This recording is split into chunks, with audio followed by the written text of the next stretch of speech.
Morning welcome to our mini blog. तो मु आज सिद्धिर वन डे मिल प्लान सेयार करने जाऊँगी। तो चलो तो गधुणी मोर ए 7:30 उठिला ताको फ्रेश करिकी होममेड सेरेलाक देती जोटा कि मुझे बनाए घरे। देन तार नेक्स्ट मुगर गोटे रेसिपी बनई तो सीटा से 10:30-11 बेले से खाए।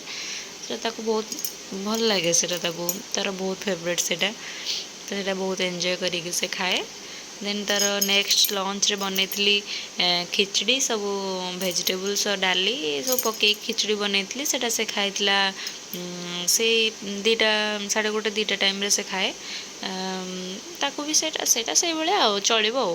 देन तार 4:30 बेले तार बनई ओट्स से खाई। देन संध्या बेले तार टे गोटे बिस्किट देती एमती टाइम पास से खाइला।